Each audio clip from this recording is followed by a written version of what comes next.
hold on. Nice, hold on.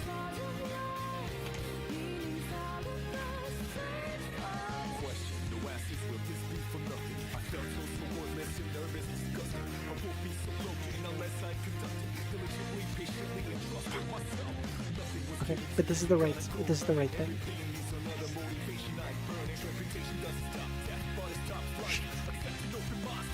Slim.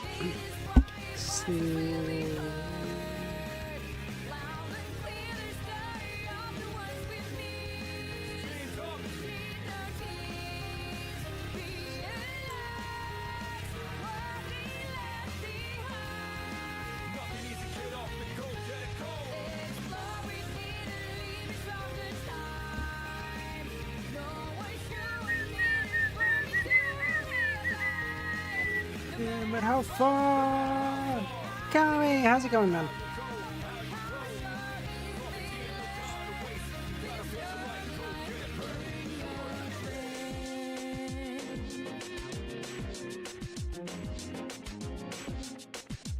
Unhinged, Chris, Colbert, Oliver, Letterman, all late night hosts. Okay, so Colbert, John Oliver, David Letterman, Hall? Is it okay. Unhinged, Chris, you're both American. Come on. One. Give me one. Hall? I don't know what some reading about. Unhinged. You know how you avoid getting pinged in the future? Kill yourself. Genuinely, just end it all, and then you'll never have to. In a video game, of course. In a video game.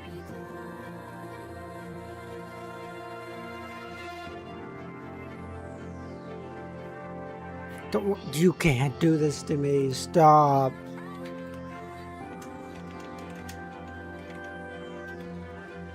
Stop.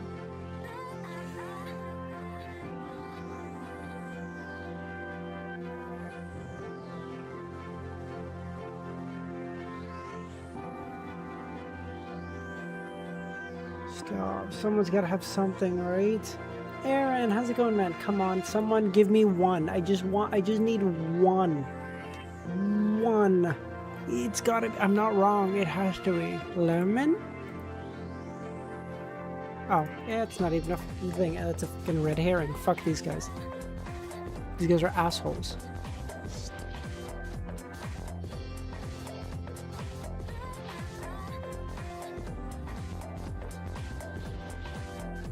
Jock.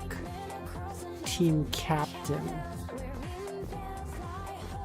Arsenio Hall? Yeah, but then it would give me one. It would give me one away if I was wrong, right? So, team captain. Jock. All-American.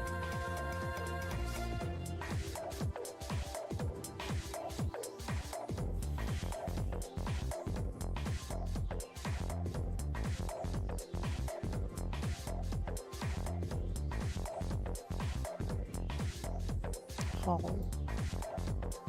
Fuck.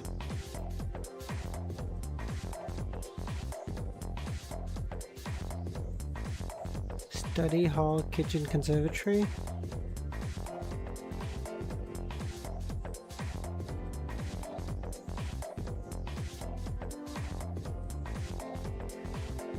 Unhinged was helpful?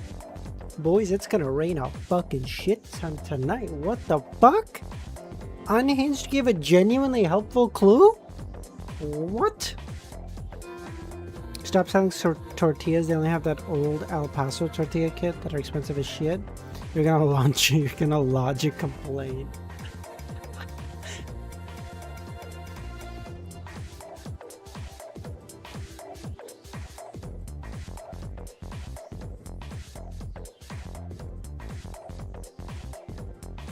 French. All-American.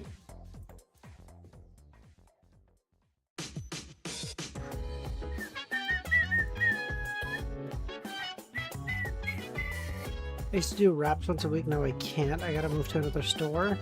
Motherfucker says move to another store like he has like furniture put down in the other store. Brother, you just gotta go to another store once a week. Take a deep breath. You can do this. Have some faith in yourself. Jesus. Your ancestors killed fucking woolly mammoths to survive. Probably not. I don't know. You know what I mean. Calm down. Jesus.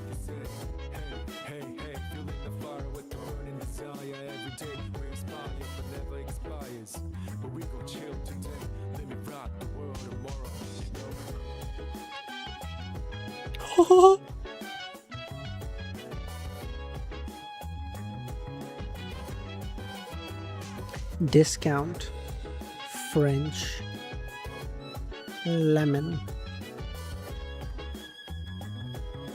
San Anselmo. It's a lemon.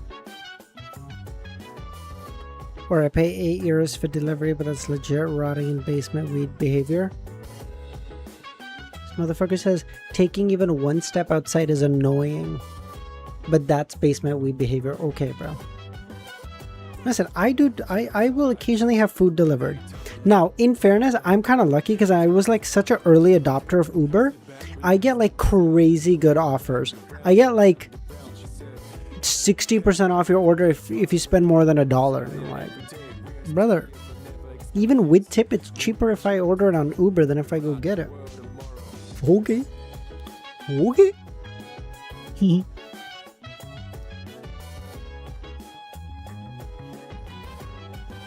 I listen, someone else makes tips, someone else, it feeds someone in the economy.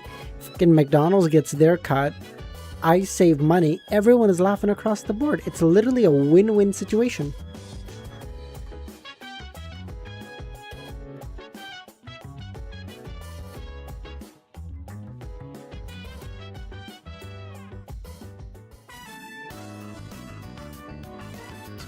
Fuck. Oh no. I could have gotten on shit. I'm gonna heat up food while you finish. Don't have to. Okay. Alright. Okay, bro.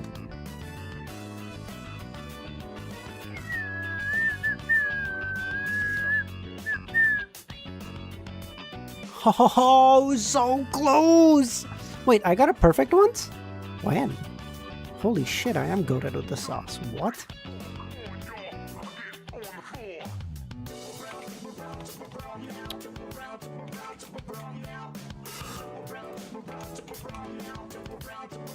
Oh, female 50 puck sequence 4 early in the series.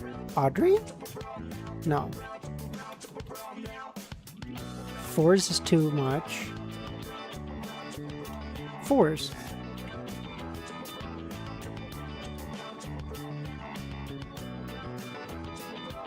Shit. Stop. Evening, how's it going? Okay, a female early in the series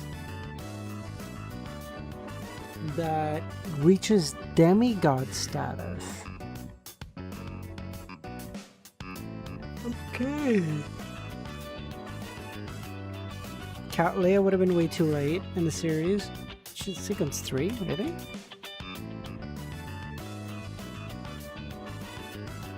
Bernadette? No, she'd be way too high. Sequence 4.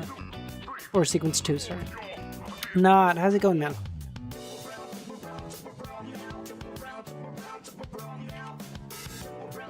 Juanes Kilgore, not a woman. Dwayne Dantas, not a woman. Emlyn White, kind of a bitch, but not a woman.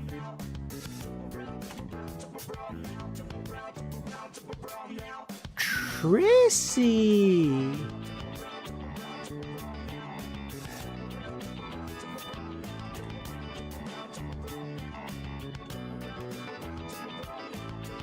In Zone Will, kind of a bitch, but not a woman.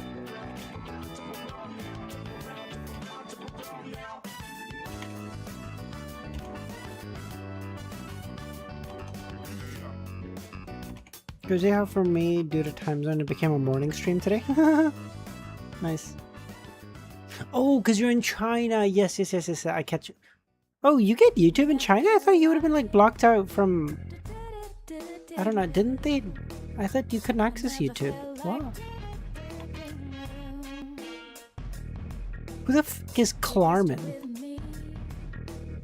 Leonard Mitchell, kind of a bitch, but not a woman.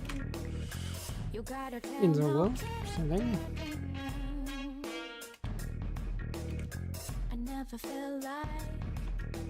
There's always ways around it. Touche. Bro, I'm genuinely out of letters. I don't know. Someone help. Lord of Storm, priest couldn't be a man, couldn't be a woman because they're sexist.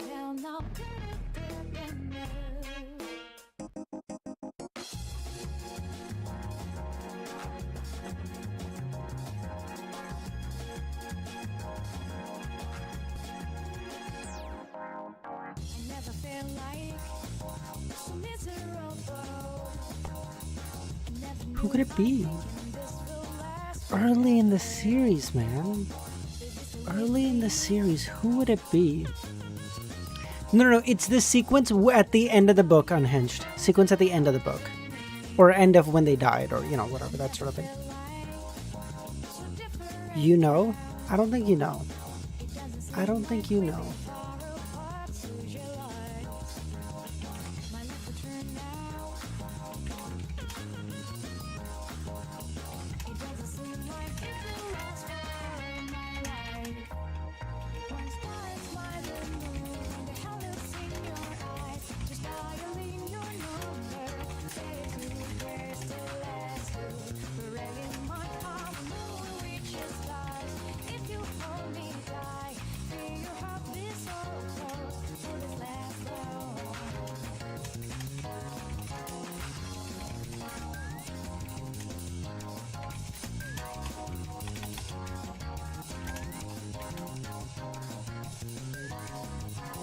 Want a hint? Shepherd pathway? Are you...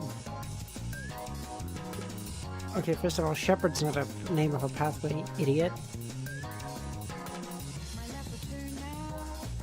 A woman?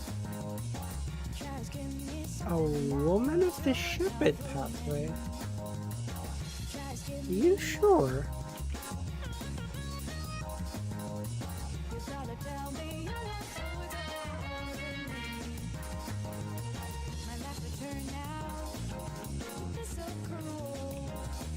Rainette is too high.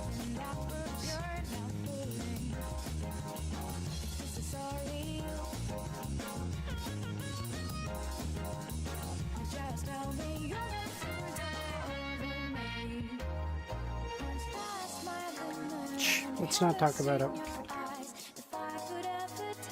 No, chess.com, not ChatGPT. Let's go.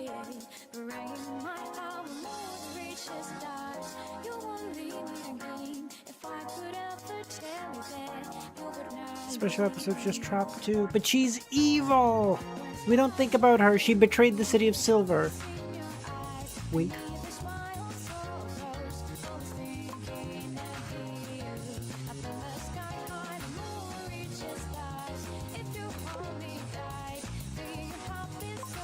Oh, he can't take because of this pin. Cute.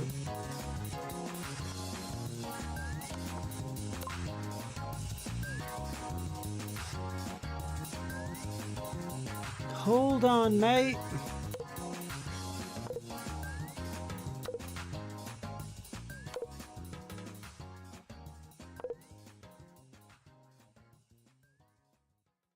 Hold on, mate. What? What are you on about? What are you on about?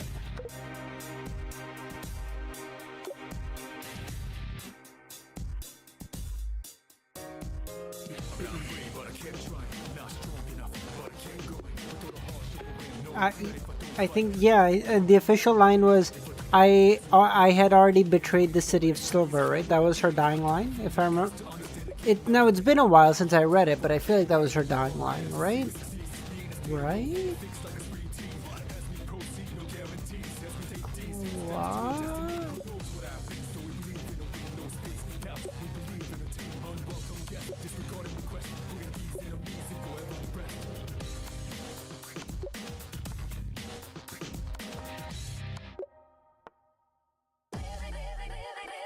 Oh, I almost fucked that up so bad.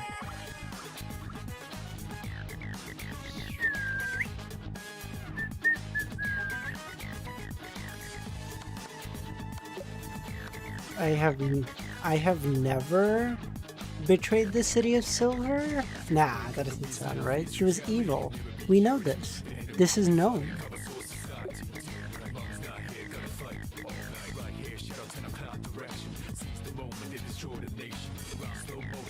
Oh, nice. Think for 1 second. Jesus, you idiot. You genuine imbecile.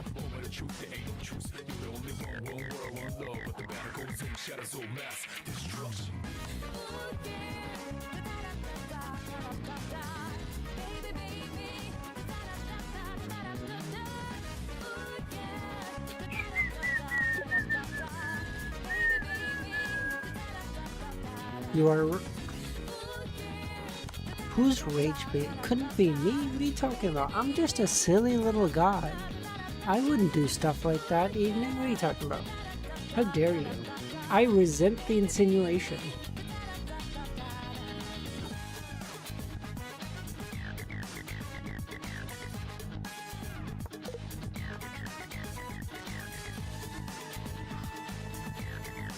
Sadly, I gotta go. No worries. Enjoy your trip, Evening. Thank you for coming.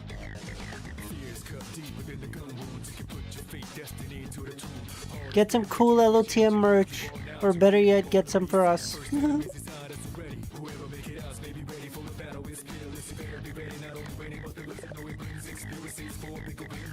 There's 2 rooks, bro. Are you dumb? I'm genuinely dumb as a bag of rocks. There's 2 fucking rooks on the back rank.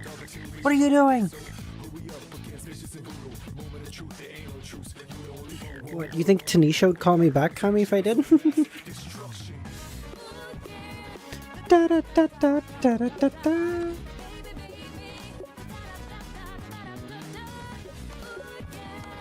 Da da da da da da da da.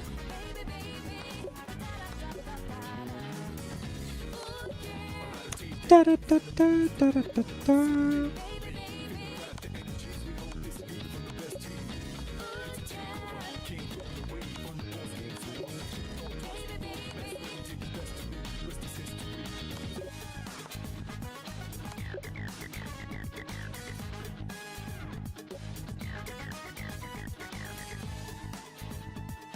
Now we know why he's Canadian?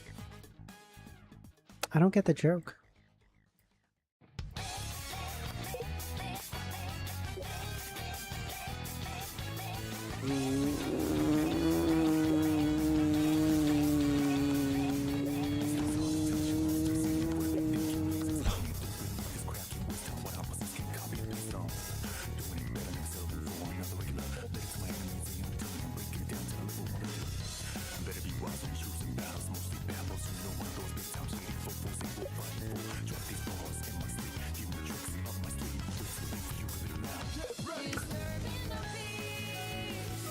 Take out the queen and then I can... Shit. Fuck that up so bad. So stupid.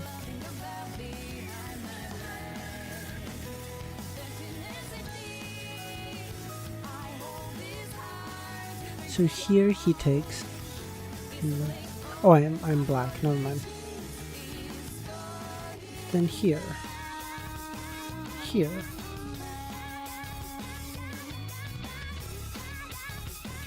Now this is tricky. Oh, I just take... Never mind, not so tricky.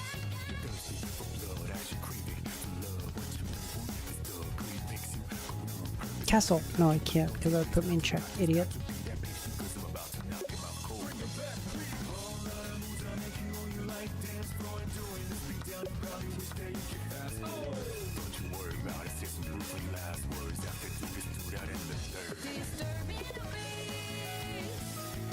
I don't get it, no. Alright, boys, let's start reading. I'm trying to get to 960 today. Can I do that? I do not know. But what I do know is if I don't try, the answer was always no. So with that, we ride at dawn, bitches! Let's go! If you guys are curious, that's about 3 hours if I'm reading 10 chapters or 10 minutes a chapter, okay? Now that is some elite level pace that, to be frank, I don't know if I've got in me anymore. But what I do know is Captain Irwin's speech. And I truly am one of his soldiers, you know? And he did not say, my soldiers, give up. He said, my soldiers rage. Damn it. So let's go! As Jenna asked the question, she glanced at Frank. Oh, fuck, I gotta join the fucking thing before Kami finds me and shoots me. As Jenna asked the question, she glanced at Franka. Franka nodded. Lu Shan recalled her previous experiences, her emotions calming a bit. Thrice. When and where was the first time? Jenna asked. Lu Shan cast her gaze down towards the slightly ethereal buildings around them, seeing the glass windows representing each household glimmering. It was in the lobby of the apartment complex. A vending machine appeared there, filled with beautifully designed beverages. I randomly got one, and it turned out to be... Seeing Lu Shan pause, Franka, floating in front of the building, took a step forward, eager. Several spirit bodies on the apartment residence were wandering beside her, some wearing glasses, some with beautiful watches, some with shiny accessories. What did you get? Jen asked. Shaman. Shaman? What abilities did you get? It allows me to choose an area, and by setting up totems and performing rituals, establish it as a domain. Then I can communicate with the earth, sky, water, trees, and creatures here, borrowing powers from their spirituality to cast spells. Like until the end of the book, Unhinged? That sounds so powerful. It's more impressive than any sequence 9 I know of, almost on par as the sequence 7. Can a shaman only fight in their fixed domain? Or can't they change territories? They can change, but it requires a complex process and takes time, about 3 days. Outside their domain, our powers are rapidly weaken, becoming weaker the further we are from our territory. So maybe the strongest sequence 9? Only if you're in your territory. Outside of your territory, you're just a fucking guy. Yeah, it's like 200, right, Kami? Or fucking Unhinged, sorry. These are still significant limitations. Is this the personal domain and manifestation of the spatial authority? Jenna asked. You guard the barrier to prevent those monsters from invading because it would destroy your domain? That's part of it, Lu Shan sighed. Another aspect is that the shaman's powers allows me to sense a different space, higher worlds, letting my vision make initial contact with them, causing my soul to be noticed by the monsters. Hey there! This space you're in now is a unique space formed by the fusion of my spirit world, the shaman's domain concept, and the corresponding spirit world of Dishong Garden. The monsters want to use it as a stepping stone to invade reality, while also attacking my spirit and mind. If the barrier is breached, my soul will be controlled or even replaced by them. A sequence 9 has such risks? No wonder it sounds so powerful. Jinghong District doesn't have this issue, while Dishong Garden does, because a shaman lives here. She is essentially a beacon for those monsters to invade.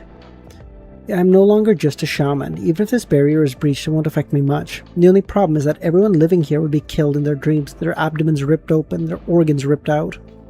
This is my doing. I must take responsibility. If this wasn't a problem you brought and encountered this, would you choose to guard the barrier in the place of the Beyonders who fled? Jenna deliberately used this question to reinforce Lu Shan's sense of guardianship. I don't know. Probably. Maybe? You must guard the barrier every night and still work during the day. Isn't it exhausting?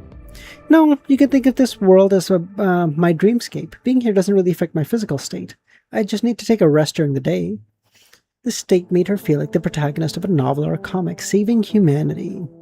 What was the name of the second beverage you drank? The second one I drank was Reporter. Once, after being injured while guarding the barrier, I woke up feeling like I had a bad cold, coughing. I took the day off and went to the hospital. Went to the Mushu hospital. The doctors prescribed cough syrup, but the pharmacy gave me the Reporter beverage. I felt like it must be the follow-up beverage to Shaman, so I didn't ask why they had given it to me. Later I drank the Reporter again, but that one was a fake. Among the batch of drinks, only the instigator for Zhu was real.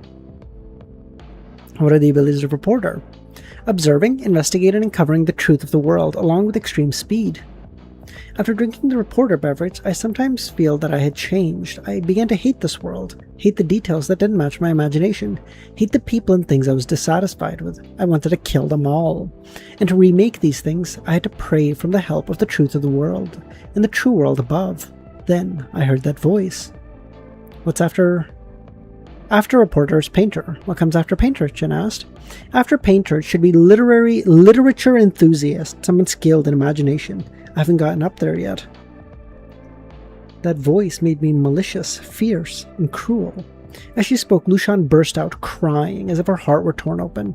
I don't want to be like this. I'm not like this. I know, Jenna said, that you are not that kind of person. That kind of person wouldn't come here to guard the barrier, preventing monsters from entering. No, how many of these monsters were drawn by me? They weren't so powerful, Lushan said. Everyone makes mistakes. The difference between good and bad people is that we make amends. Suddenly, Lushan raised her head, the top buttons of her shirt undone, clearly revealing the painting on her neck and chest. The painting was like a tattoo, a vibrant, colorful flower. The flower enlarged, opening its petals in a spectral form. The invisible scent it had been emitting, combined with the manifestation of its true form, made Jenna freeze. The flower enveloped Jenna. Seeing this, Lushan showed a cold smile. That fool is just right for making people like you. Let your guard down. Just then, there was a cracking sound, like a mirror shattering. Lushan's expression changed. She was about to attack Franka and find out where Jenna was, when her body stiffened. Stuttering in her astral projection form quickly faded, leaving the space. In reality, Franka stood by Lushan's bed, thrusting the wintry blade into her shoulder. She had already actively left that spirit world-like space earlier when Lushan answered that she had drunk that beverage 3 times. Yes, you can, Unhinged. The version of her before and after that moment was created and manipulated by Jenna using mirror magic. Upon realizing that Lushan's mental state was truly unstable and that she had acted against Zhou, Frank and Jenna decided to initiate a contingency plan, creating illusions to occupy Lushan, the other returning to the real world to find her body and control her. This may also eliminate the risk of them being kicked out of the dream. After stabbing Lushan, Frank immediately took out her phone and called Anthony. Come to Dishon Garden, Building 5, Room 1502. We need to treat someone with a personality alteration. Bring Ludwig. Although the plan was for Jenna, Franka, and Lumi and Anthony to operate in 2 separate groups for minimal contact, deleting all chat and call records, urgent situations called for flexibility. Anthony was the only person she could trust right now to treat her. Of course, Franka or Jenna could use repeated charm to make Lushan fall in love with them for a time, following their will, and do the same to her altered personality, thus controlling her stability a bit. But with the other options available, there was no need for such distortion, which may lead to the disease is cured but the patient died sort of outcome.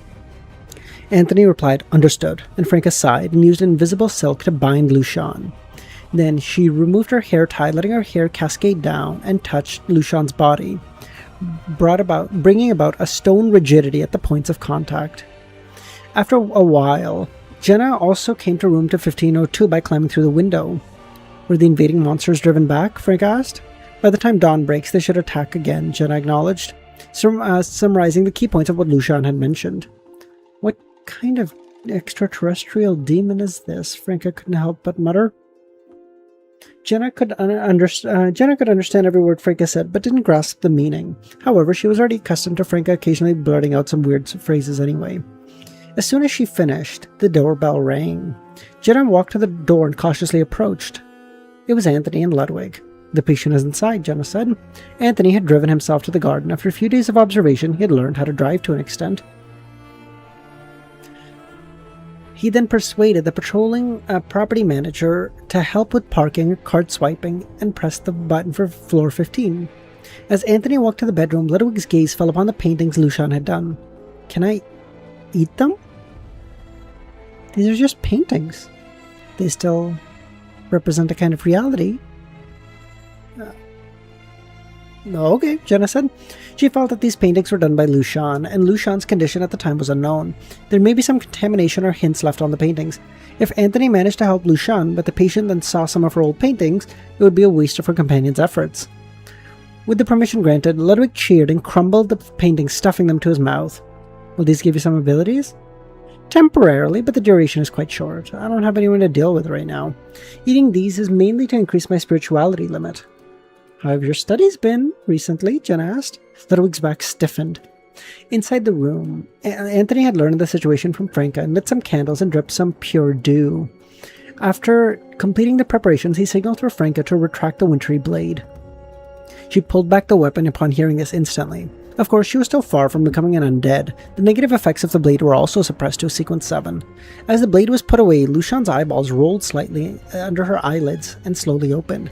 She recalled the ordeal, her twisting expression into a hideous grimace. She then saw a pair of deep brown eyes, like a deep lake, at the same time smelling a soothing aroma, and she became calm. Seeing this, Franca clicked to enlarge the words she had written on a memo and showed them to Anthony. Do not try to guide or suppress the corruption inside the patient's powers. Trying to completely eradicate them is unrealistic. What you need to do is treat her mental problems, resolve the personality alteration, or reduce the impact. If she relapses, we'll handle it later. Until we find a way to resolve the situation completely or find some help. Anthony gave an almost imperceptible nod and began to speak to Lushan's mental self. After Ludwig finished eating the paintings in the bedroom, leaving only the one with the bridge, precipice, abyss, and dark forest, Anthony completed the treatment, extinguished the candles, and led Ludwig out of the bedroom. After another dozen seconds, Lushan's eyes fluttered. I feel like I just woke up from a nightmare, she said. We found a doctor and cured the problems caused by the corruption in the beverage, and to some extent. Of course, this is just the end of the first treatment. Whether there will be more courses will depend on the situation, Jenna described vaguely. I knew you guys would help me. Even if you can't cure me, you'll deal with that demon properly, Lushan said. Actually, I noticed that you seem to have become less real. But I suppressed that feeling and deliberately didn't look at you, so she wouldn't find out. She. Lushan had already referred to her alter personality as she. Franca nodded. Jenna then asked, you could tell that Lu Fu had become a mirror illusion, relying on the reporter ability to observe and uncover, eh? Yes, your name is Lu Fu. That's beautiful, even nicer than mine. And you're so beautiful. We all have the surname Lu, but we were from the same family 500 years ago, Franca joked. Jenna thought for a moment and looked at Lushan. Where do you go out every night? Sometimes I go to get some food to treat myself, sometimes go out shopping with some friends, and I sometimes go to a hostel that is under renovations and hasn't opened.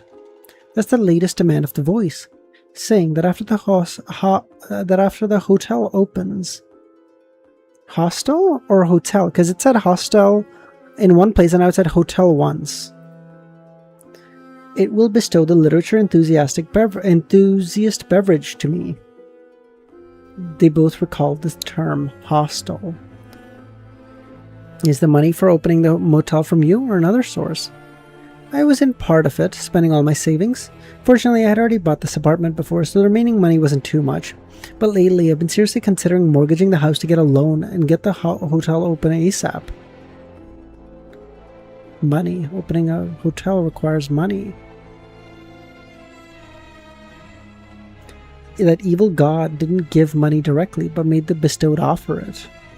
You only put up part of it. Who offered the rest? Frank asked. People are similar to me, but I haven't met them. Different people go to overlook the hostel renovations every day, not contact each other. They're not even on the shareholder list. I'm not on there either. The hostel is owned by someone named Anderson. Anderson Hood? How do you know? We know more than you think.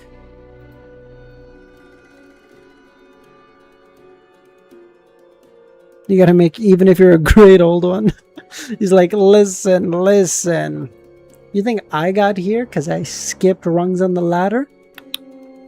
No. Get people to sacrifice you money. Chop, chop. She then asked the name of the hostel and opened her phone and searched it. Then saw the name Colorful Hostel. This was too direct and conspicuous. This needs to be told to Lumion. Let him probe Anderson.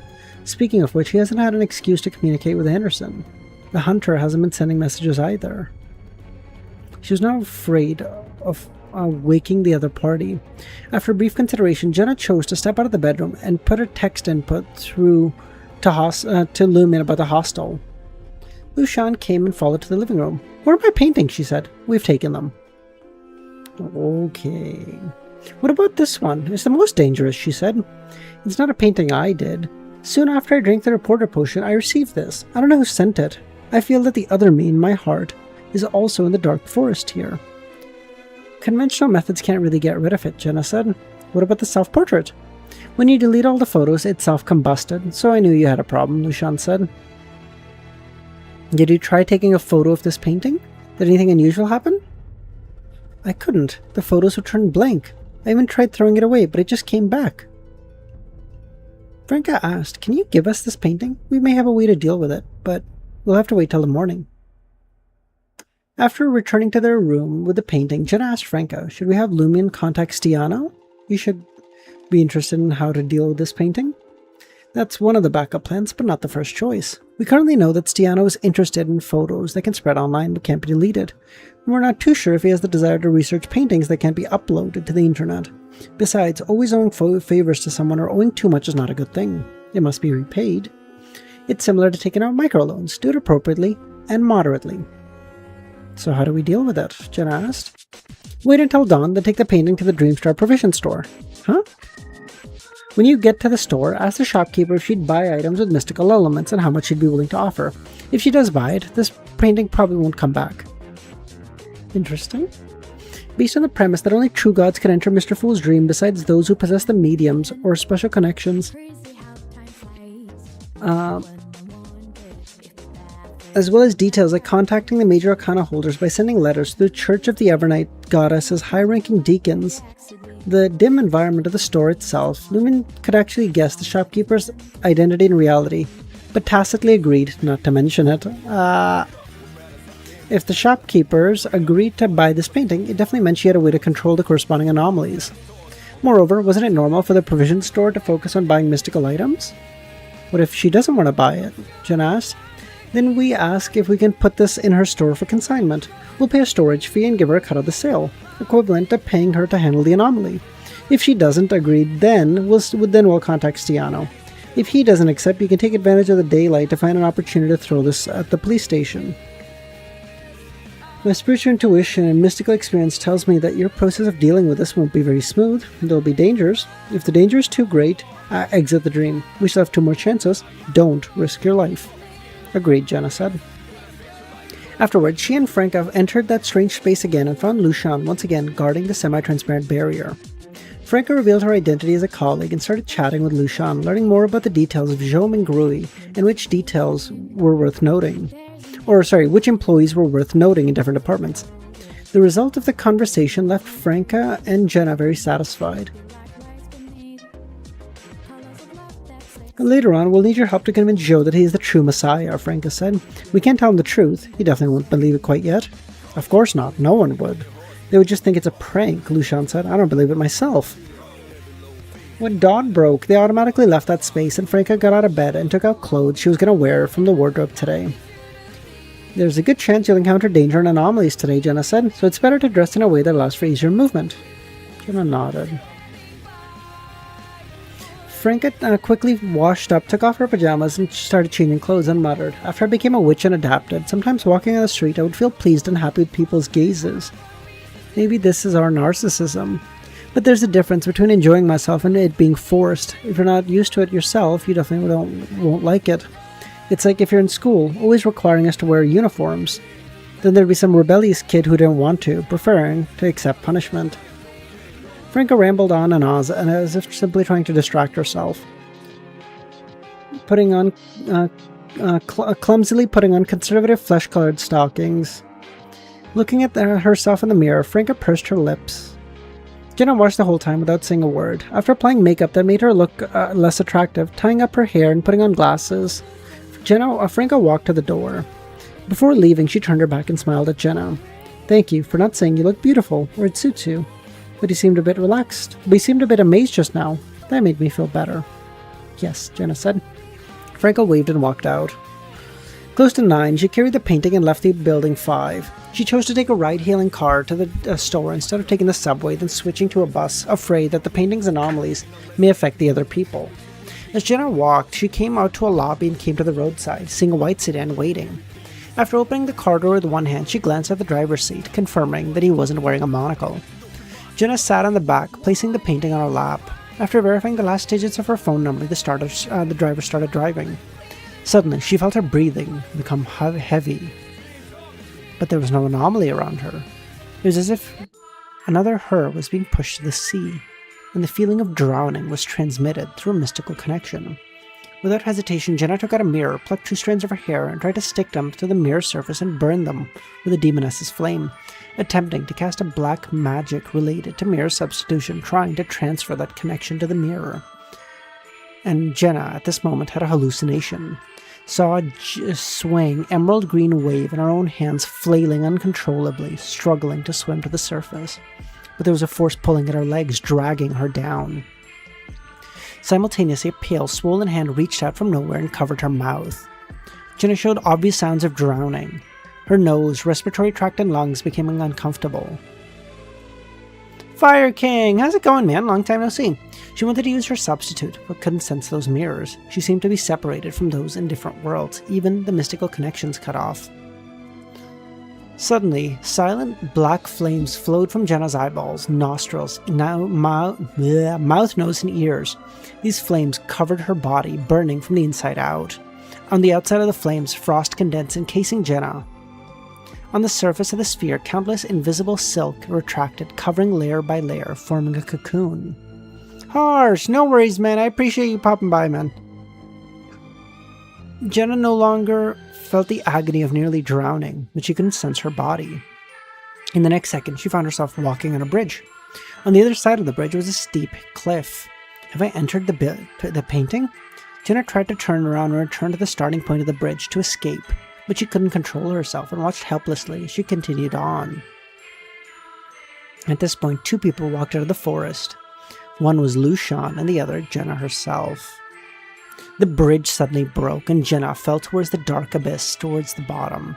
Great fear and despair invaded her mind, her consciousness blurring. She seemed to see the image of herself smashed to pieces. Taking advantage of her consciousness not yet completely fallen to the darkness, she mustered her last clarity about to exit the dream, but it didn't work. Unless... Jenna didn't give up. She was still trying to save herself, gritting her teeth, struggling to regain control of her body, using a demoness's featherfall technique. At this moment, a ray of sunlight shone into the abyss, illuminating the cliff. All the scenes before Jenna shattered. She opened her eyes and found herself in the car, hugging that painting. "We have arrived," the driver said. So quick. Jenna felt as if she'd been walking for an entire morning in a stuffy environment, her clothes soaked with sweat. She looked out and saw the Star Dream Provision Store. "Remember to give me a 5-star rating," the driver said as Jenna got out of the car and rushed to the shop. Jenna turned her body sideways, looking back. The driver had a smile at the corner of his mouth and somehow produced a crystal monocle and put it on his right eye. This is why Mike go. This is why he ranks above Adam. Oh, now some of you can be like, when until you find out in 300 chapters that Adam was the one you actually allowed them to fucking exist here without being fucking seen by the celestial world. Fuck off, okay? I don't care. Listen, I'm a simple man, okay? I like the guy who helps me now, damn it. Not the guy who I'll tell you about it in 300 chapters. Get the fuck out of here. Amon?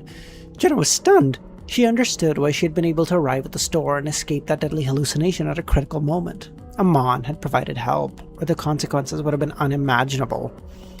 Remember the light that got Jenna out? Adam said Amon is the light at the end of the apocalypse. The go. She and Frank had already estimated the risk to the greatest possible extent, but they still hadn't anticipated that the real situation would be this terrifying. Even with her being a demoness, with survival abilities and life-saving skills. Indeed, Amon and his father are on the same side as us for now, with just different desired paces of progress, so he only provided help once. This help was aimed at that evil god. If I had failed my mission and died, would the painting have returned to Lucian on its own? "Please help close the car door," Amon said. Only then did Jenna return to normal, closing the car door. Watching the sedan drive away, Jenna hugged the painting and rushed to the store. Feeling the light dim considerably, Jenna relaxed. Only then did she feel a surge of confusion. Did Amon accept my order? How did he know we had gotten this painting? How did he know we were coming here? Everyone is suppressed to a sequence 7. How can he be so precise? Dude, there's no way everyone is suppressed to a sequence 7. Because Adam is in here jerking off somewhere. You know this. Sequence 7 as a spectator is what?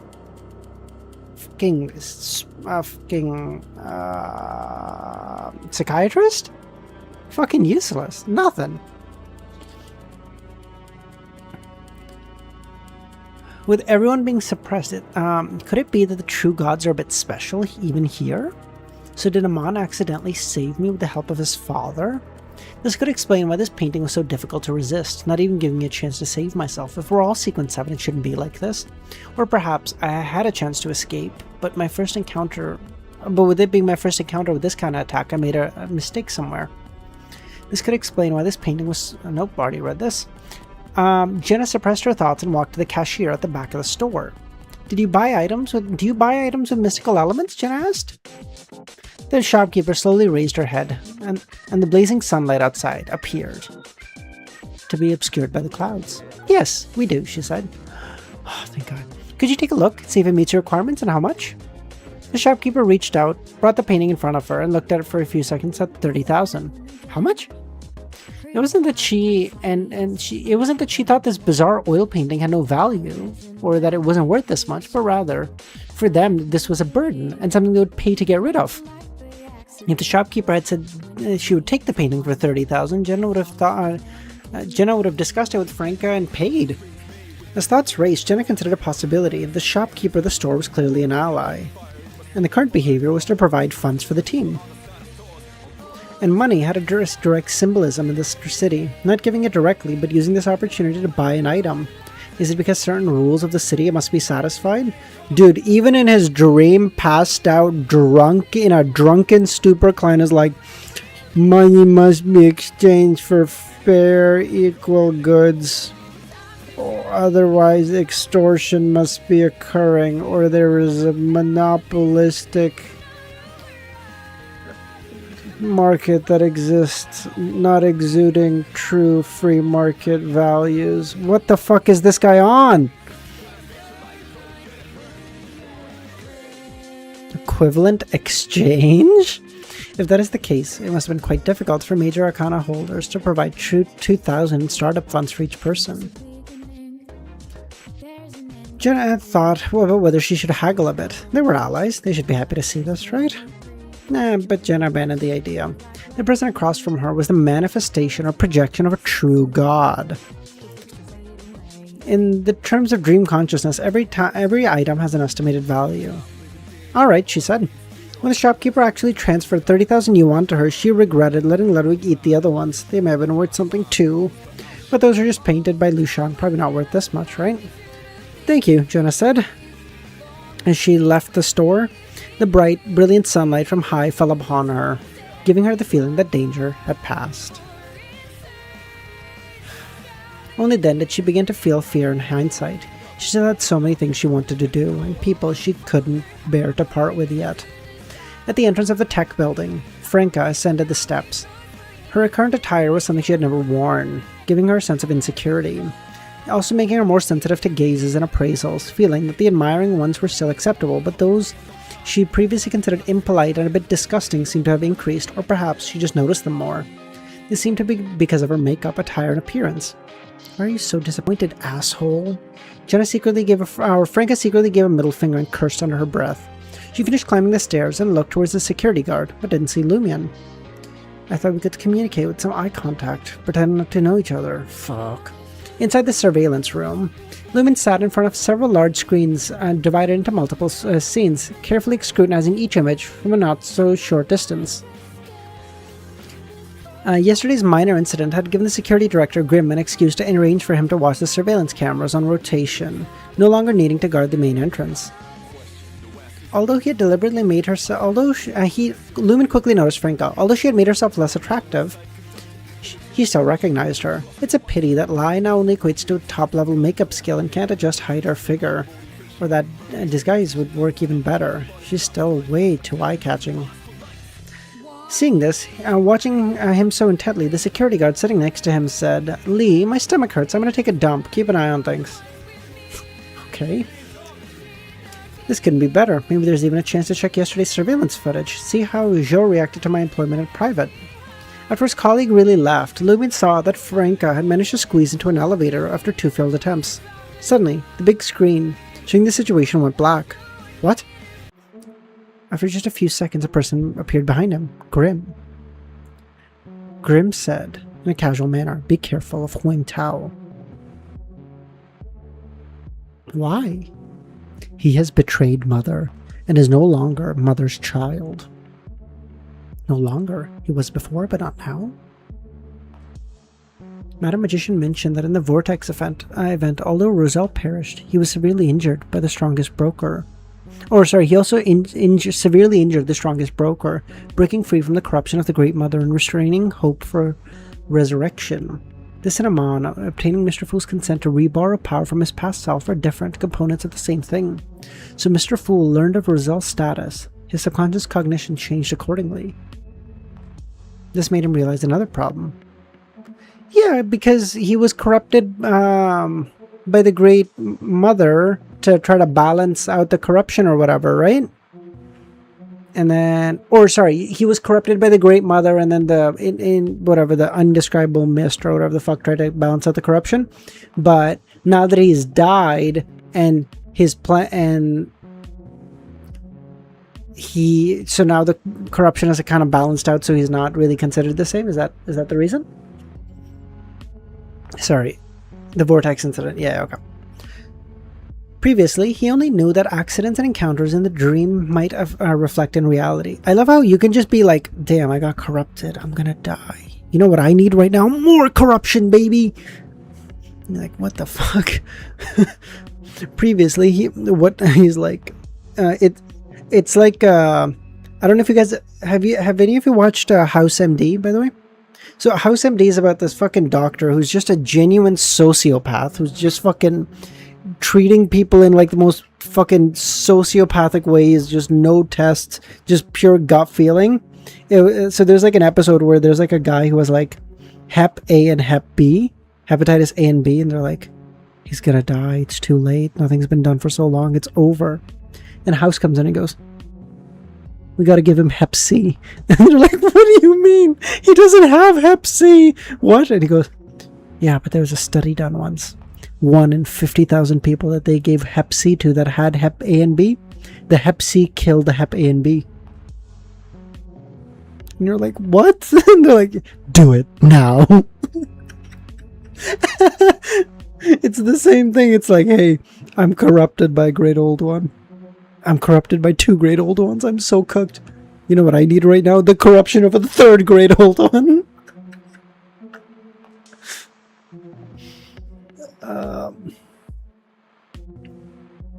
Previously, he only knew that accidents and encounters in the dream may reflect in reality, bringing about real death or problematic advancements, but at this moment he realized that changes in reality could also affect the dream. The dream and reality are not a one-way, they interact, Lumen thought. Don't you find it strange that as a child of God I'm not female? Mother's children can be of any gender, or even genderless, or multiple genders. These are not important. What is important is the ability to procreate and bring life.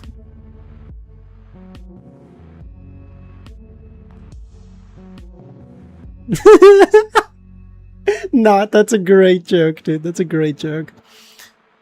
Child of God, why do you ask such things? To test you, of course, Lumi laughed. He was testing whether Grim only sensed that he was a child of God, or if he knew more specifically that the current child of God was Ami Bella. If Grim knew that he was Ami Bella, he would be confused about the gender discrepancy. Otherwise, it would indicate that he indeed lacked the necessary wisdom and was much more like an NPC. But this also proved another angle, that there was a big problem with Hanbro being able to call out the name. Lumen smiled and said, I thought Mother had already let you know of my identity. As he spoke, his hair lengthened and the lines on his face softened.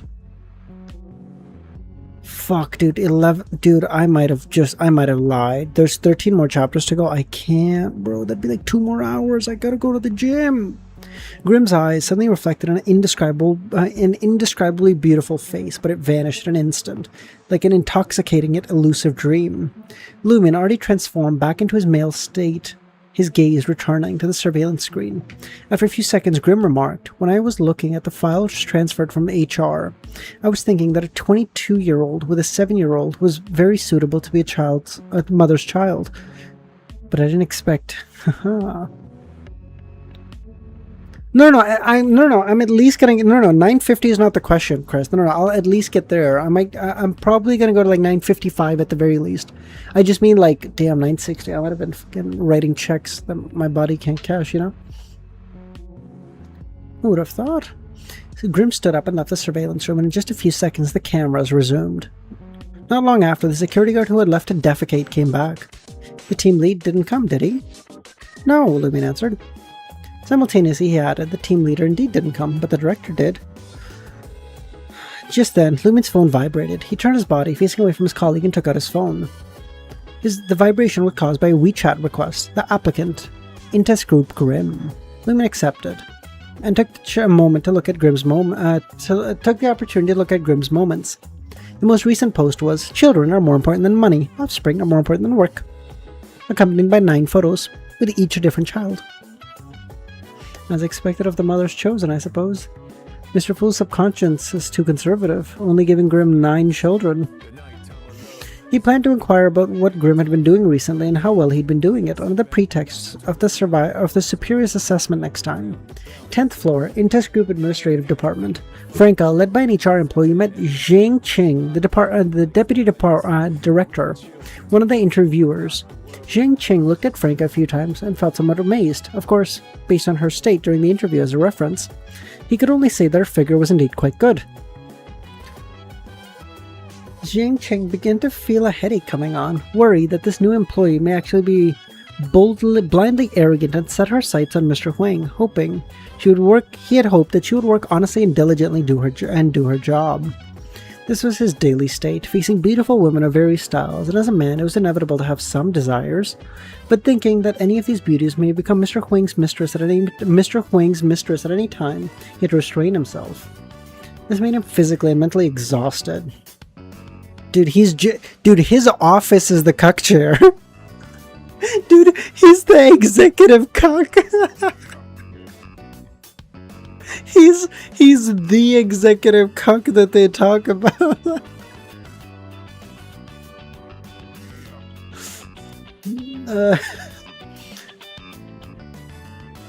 Namo Amitabha.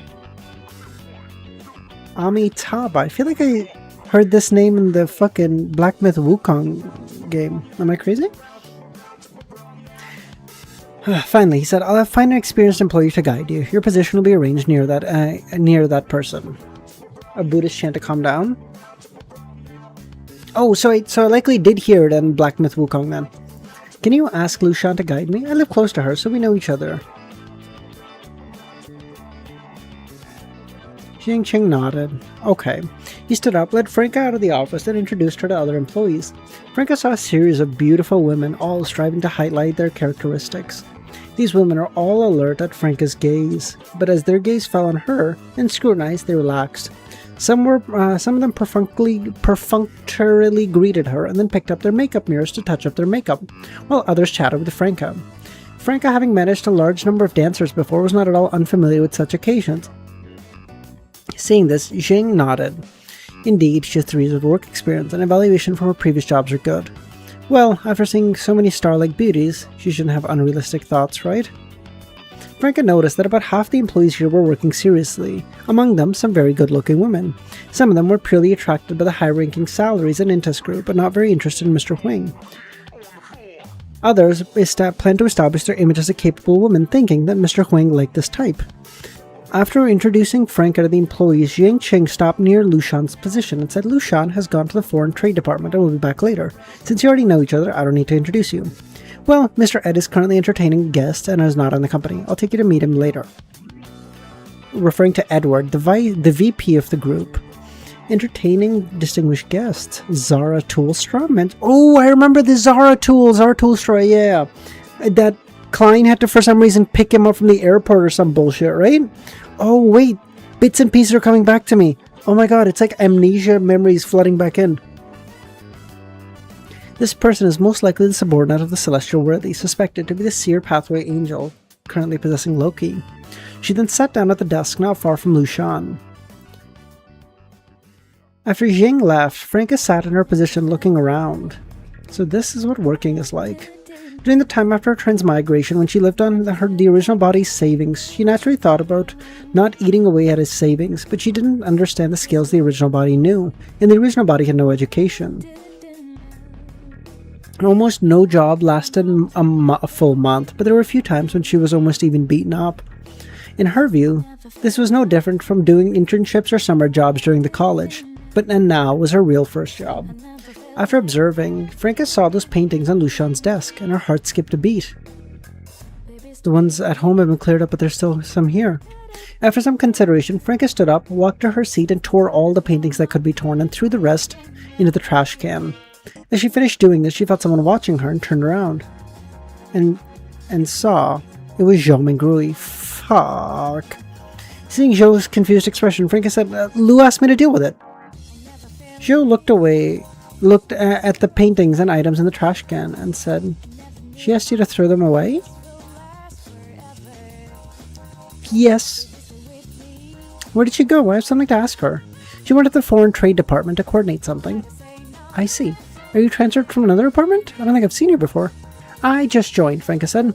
Lushan and I are neighbors. We knew each other before. Before she went to handle something, she told me to throw away all these paintings. She doesn't want them anymore.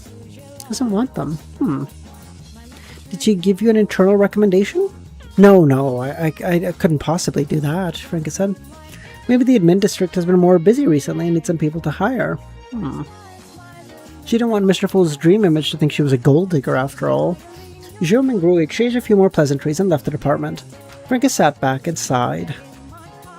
Whew, she shouldn't have noticed, or he shouldn't have noticed anything, right? In the security department, Lumi took the opportunity of going to the bathroom to take out his phone and clicked on the dialogue box with Anderson. The chat interface still on the initial greeting message.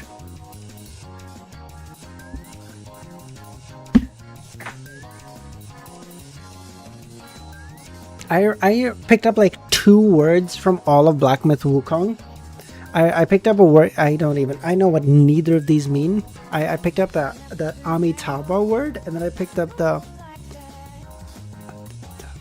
Fuck, I forgot it. I forgot. Maybe I just picked up one, I forgot. Fuck. The pronunciation of Amitabha got me all fucked up. There's another one, shit. That sucks. Lumin waited until the tutoring class was open before sending a WeChat voice message to Anderson. Mr. Anderson, does your tutoring school have a painting class? A friend of mine wants to know. Late at night, after receiving Jenna's message, Lumin had been thinking about how to probe Anderson, based on the premise that Lushan had been controlled and her personality alteration resolved. Amitabha that gets spammed? Yeah, I feel like I heard that a lot. Oh, the Bodhisattva. That's the Bodhisattva, that's what it was. I couldn't fucking tell you how the fuck to spell that, but I remember hearing that all the time. The Boddhi Sattva. An individual who has reached spiritual enlightenment, but chooses to delay entering nirvana to assist others in achieving their own enlightenment.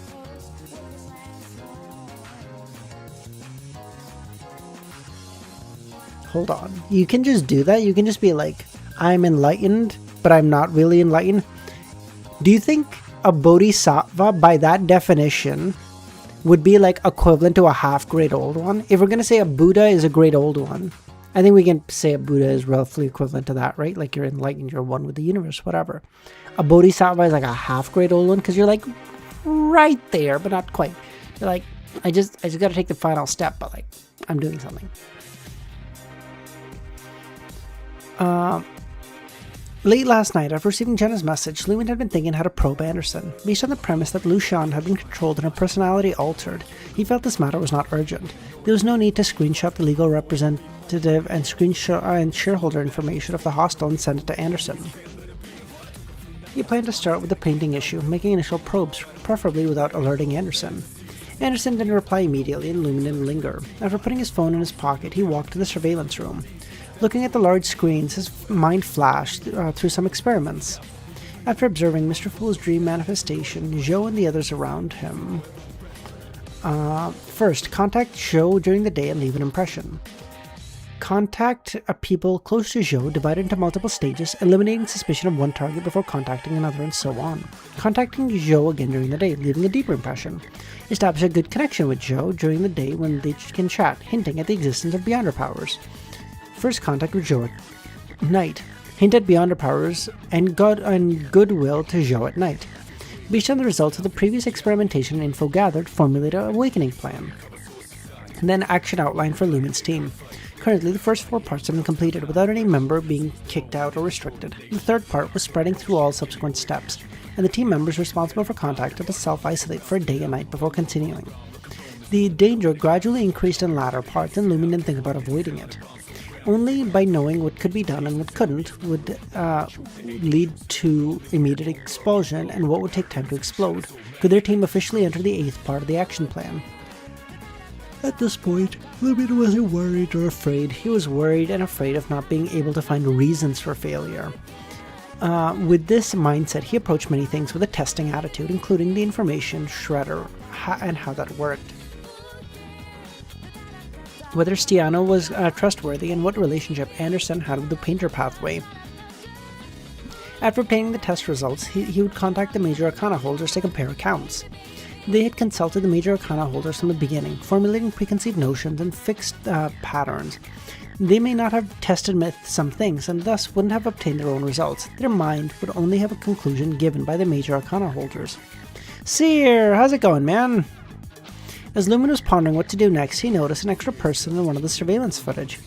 The camera was aimed at the entrance of the Aurora Company, and a person wearing a black robe and a deep, wide hood walked out. Suddenly, a bunch of things fell out from the inside the person's robe. The person crouched down, covering the objects. When he stood up, the ground was clean again. The corresponding image of a certain Aurora Order mister? The security guard sitting next to him said, "It's fine, those clowns from the Aurora Order are like that, it's fine." I thought it was some kind of performance act, Lumen said.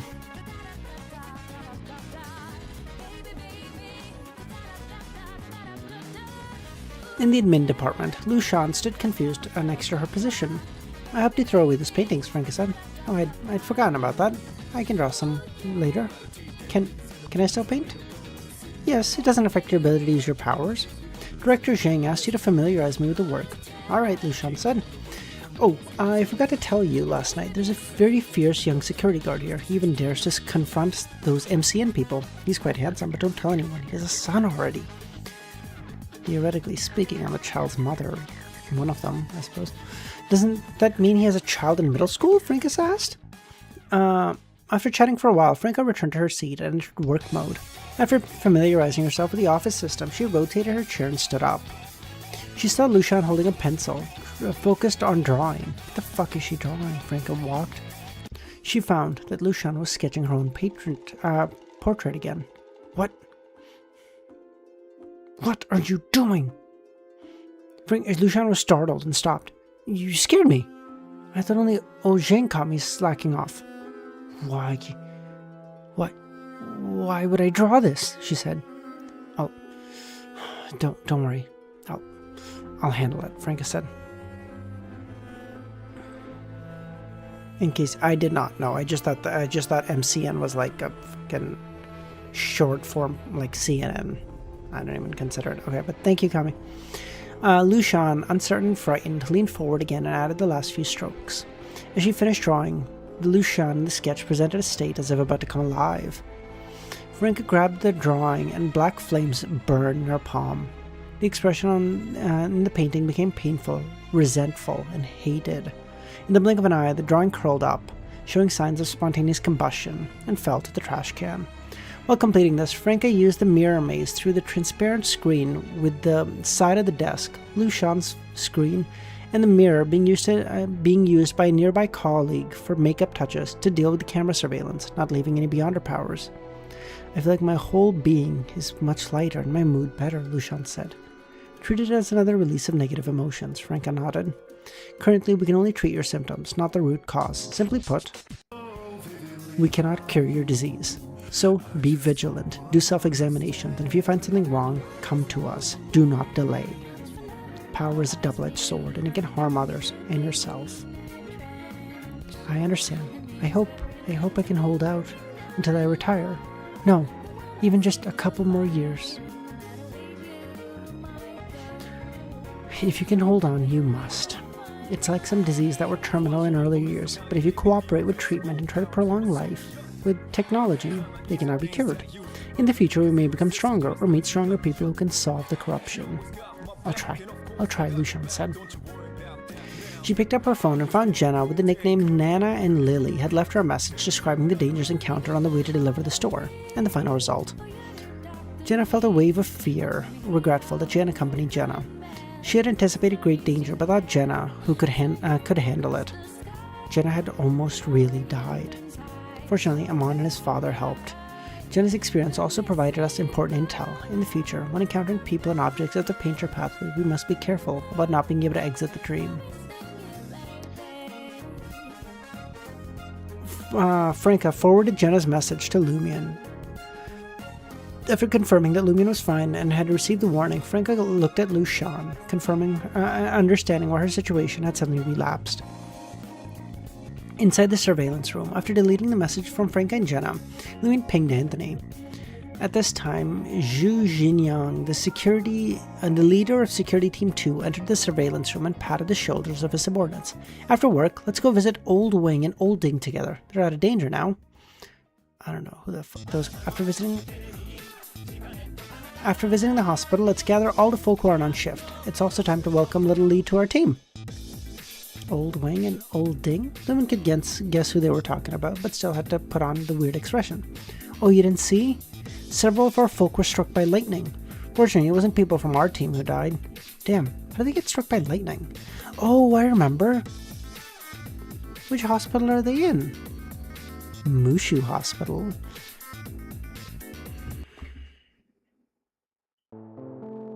Really? There's no other hospital, bro. That's the only hospital. It's gotta be.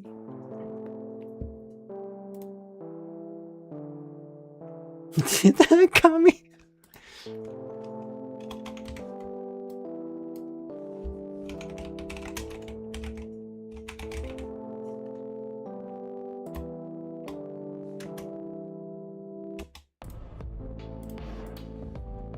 $9.50, boys.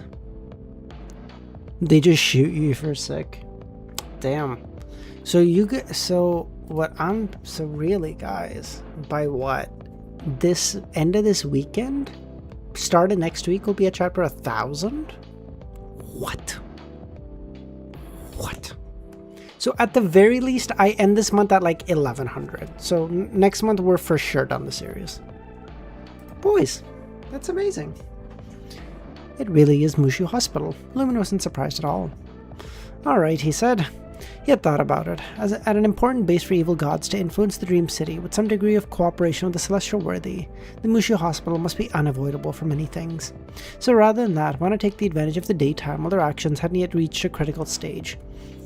And while he had a legitimate excuse to be there, to go and investigate. A deadline to finish? Not a deadline as such, Koi, or Seer, but just trying to finish, you know, because I would just like a bit of a break from just reading. Like, I'm still gonna stream, but I would love to just be able to just stream like stream like games, or, you know, make videos, that sort of thing. Like, I'm just so limited because of this at the moment. Because the problem is I don't do like reaction videos that like Easy does, so I can't just put out content because I don't have time to make content. Like, it's just all my extra hours that I would make videos on just gets just taken up by streaming. And while I love streaming, it's just the actual, YouTube videos that make the channel grow are just non-existent because I can't. Oh, over a year, Seer. I started February last year, and I've been streaming continuously August, let's call it. Year and a half straight, 18 months of basically straight.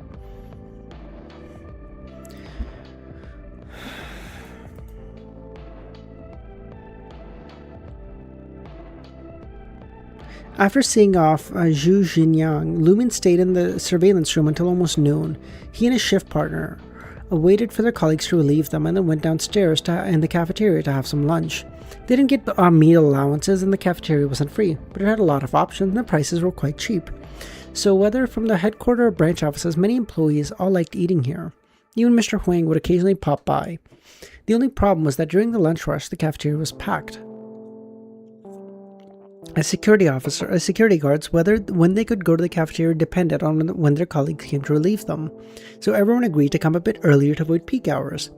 Lumin got steamed eggs, mincemeat, stir-fried yellow chives, chicken fried legs, cucumbers, and pork soup. Found a spot with old Jia and listened to him chat about the antics of the Aurora Order for a while. Their boss is an exhibitionist, or the M in S&M, often with whip marks on his body. Say more, slander than some more. I love it. Suddenly, his phone vibrated. He picked it up and saw a message, a name that leaves an impression on you, which was Anderson. Is that friend you mentioned yourself? Maybe, Lumin smiled. He felt that in conversations between hunters, whoever got anxious first would lose. Only by adjusting one's state where nothing mattered could one stay undefeated. Painting requires talent. I hope you have it, Anderson said. We don't have a painting class, but I know a decent studio. It's where I learned. If you're interested, tomorrow at 7, meet me at the entrance of the Jinzhua Dongfeng community on Xifang Street. I'll take you for a tour. Alright, thank you, Lumin said. In the administrative department, Lu Shan stretched lazily and walked over to Franco. What are you eating for lunch? I don't want to join the crowd at the cafeteria. Other departments all find time to have team dinners to welcome new employees. Only we don't. Mainly because those ladies don't want to or think little of us, which is fine, but the worry is that they'll insist on going, wanting to find some free helpers. Can you imagine how that would work? Sarcasm and veiled barbs are the norm around here. It left a bunch of trouble to deal with afterwards, so old Jing simply stopped organizing departmental dinners. I wonder when Mr. Huang will come down, Franca said. Mr. Huang probably won't come for the next bit. He has VIPs, and even if he does come, he'll go to the 16th floor. Zarathustra. Besides the item on the action outline, they also needed to guard against the celestial worthy and the evil gods doing bad things to Zhou Mingrui. Moreover, this could accumulate inspiration to help them formulate a new awakening plan. What a pity, Franca said. Won't he bring the VIPs to tour? He has before, Lu Shan said. That day, Zhou Mingrui happened to be sick on leave. Franca, could that long-named VIP be the destroyer you mentioned? You mean Zarathustra? Franca asked. Then it is. Franca confirmed her guess. Why don't I ask Zhou to have dinner with us? That way you'll have a chance to meet him. Holy shit, this is great.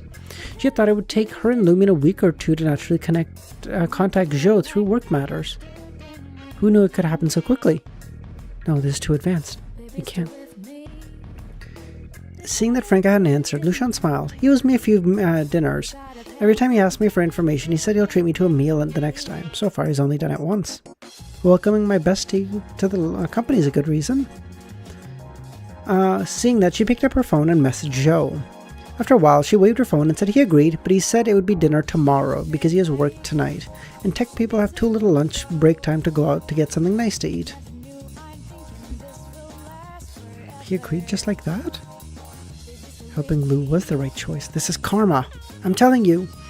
Zhou seemed a bit concerned about those paintings you had on your desk before. He didn't refuse your invitation, but agreed to it. Maybe he also wants to confirm or probe something. If that's the case, it's a good thing, Lu Shan said. The only thing is, does dinner count as nighttime? This should go against the plan of action outline. Shouldn't count if it's not completely dark, right? At 4:30, another round of patrolling the floors, Lumin and old Jia came to the underground parking lot. They saw team lead Zhu Jiang sitting in a dark gray SUV, reaching out from the passenger seat, waving them over. Over here! Lumin and old Jia walked over and sat in the back seat. Just us few? Old Jia laughed. Who goes to visit patients in a big group? The nurses wouldn't even let us in. Just us four.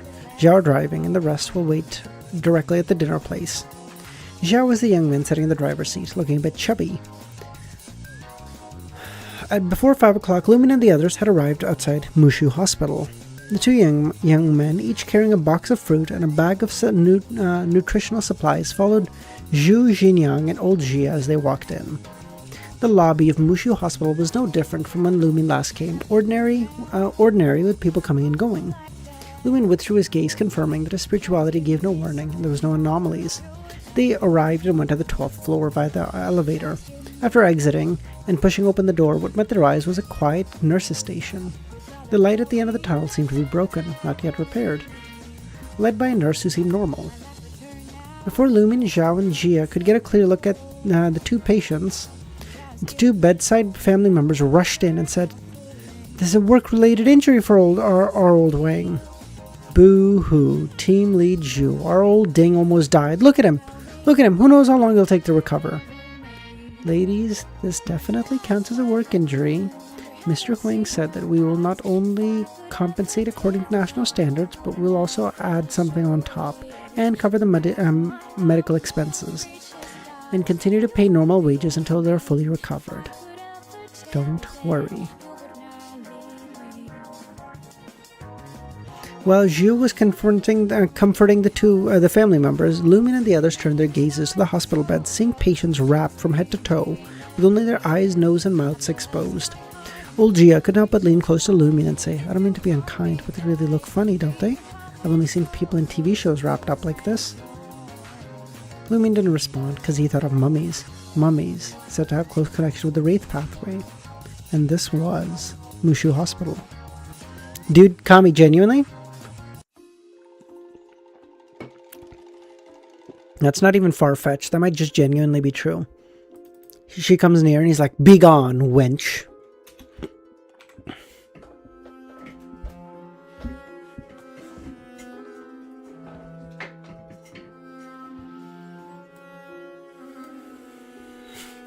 But don't say Biden blast, okay?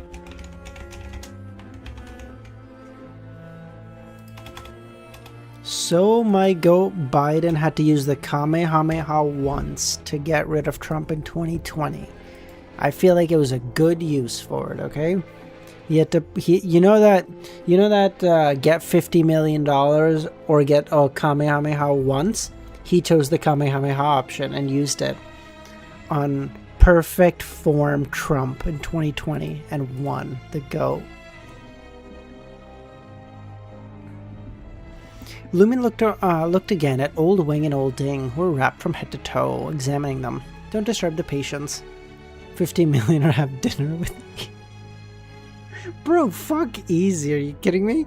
Do you mean 50 cents? Because then, of course, it's 50 cents. You know, the valuable information he could give me in that dinner would be worth way more than 50 million. I hate people so much. At this moment, the patient, presumably Olding, woke up, influenced by the conversation between his family members and Zhu Jinyang. And contrasted against the surrounding circles of white bandages, Olding's brown eyes were noticeably darker than normal. Lumin didn't notice any anomalies. Zhu walked to the bedside and greeted Olding. Lumin listened for a bit, then glanced at the sleeping old Wang and stepped back. He then examined the nurses and doctors. Attending physician Huang Puda, head nurse Shi Feng. From the photo, it was clear that Shi Feng was the nurse who had just led Lumin and the others here. Names not mentioned in the files. The name style is that of locals in the Dream City, not like foreigners. Seems normal. Lumin didn't stay long to avoid disturbing the patient's rest. Walking through the corridor, past the nurse's station, back to the main floor, Lumin examined all the bulletins. On one side featured scientific achievements and introductions to disease and injuries, while the other had brief introductions of the nurses and doctors. Lumien's gaze fell upon the topmost photo. A female doctor. Roland, Associate Dean. Franca's last name. Another Roland. A prominent name he had heard about while investigating the sea prayer ritual. Matriarch Roland of the Church of the Earth Mother, equivalent to a pontiff or pope. The plantar pathway has the doctor sequence, and Roland, as the matriarch of the Church of the Earth Mother, is most likely an angel of this pathway, basically one of the best doctors in the world. Her corresponding manifestation here, serving as an associate dean of this hospital, qualifies and aligns with Mr. Fo's conscience recognition. But the problem is this is Mushu Hospital. Seer. Is it unknown or considered unimportant, a mere NPC? Is Roland becoming the associate dean woven by Mr. Fo's consciousness, representing some of his cognition? Or has he been exploited by the Great Mother? Lumien felt he needed to report this right away. This didn't contradict his idea of first testing on his own and then gaining results. He was worried that if there was a problem with the dream image, it may affect the matriarch Roland in the real world. Leaving the ward, Lumien asked, "Team lead, what's the name of the dean of the hospital?" "Strange, I haven't heard of him. I only know that Mr. Huang used to have a good relationship with the hospital and gave a lot of money here." Money, a lot of money. This made Mushu Hospital strong financially, seemingly not worried about money issues. While waiting for the slow elevator, old Jia suddenly asked Zhu, "Team lead, do you think old Wang and old Ding can recover? They used to be such good fighters." "Are you eyeing their position?" Zhu asked. In the Intis group, the security department wasn't just about security guards, but also had real security personnel responsible for protecting Mr. Huang's family and guests. Old Wang and old Ding were the personal security, earning much higher salaries than the ordinary security guards. "I'll pass, can't take the risk, and don't have the ability," old Jia said. "Originally, I wanted someone in their 50s or 60s, but HR sent me the youngest one. Fortunately, Director Grimm is satisfied." "Why look for someone so old?" old Jia asked. "Security guard is a service position. You're all too young, not smooth enough, can't bring yourself to make a scene or throw tantrums. Think about it. If you had a conflict with an employee, which one of you would be able to lie down on the ground without any burden, clutch your chest and cry out in pain, saying you can't breathe? A man in his 50s or 60s wouldn't have such concerns. They'd lie down, dare to shout, dare to exploit. In that case, would the employee on the other side dare to take it seriously and continue to make trouble? Having an elder is like a treasure. Then why not get someone over 70? You don't care about Mr. Huang's money, do you? Tisk, tisk." Dude, I love how their idea of a security guard is literally just, "No, call the cops. No, you can't do this."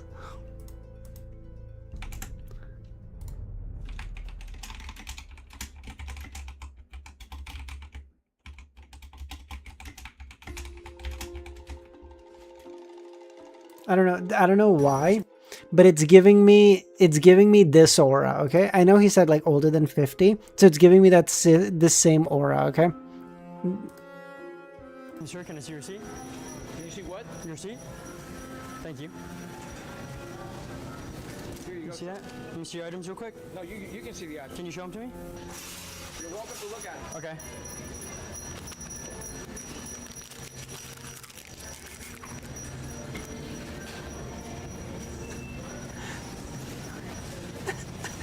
So good. He ate my receipt. Call the police, please. I'm not engaging with this person. Who is this person? What role do you play here? What role do you What role do you play here, He sir? ate my receipt. He, wait, what? He ate your receipt? Do you want to pull the cameras up and see it? It's okay, it's okay. Just asking what's I'm going on. making sure that everything's okay. Because outside he was yelling at someone for taking his parking spot. What is you? Who are you to do anything? What the? I was just making sure everything's You okay. have cameras in here. Can we bring the tape out? Is it not the same thing? And look at this. The poor man just got like fucking 2 gallons of fucking iced tea. And now he's so upset. Bro, just take your iced tea and leave. No one's saying anything to you. No, it's so funny. Is that not principally what Jew is asking? He's like, listen, I need you to be like, state your purpose here, good sir. What role do you play here? You're like, okay, man, goddamn, chill. Just take a deep breath. We're fine. It's not that important, man. It's fucking 2 gallons of iced tea. It's worth like $1.97. Take it. All right, sorry, Kami. I don't know. It just gave me the same vibe for some reason.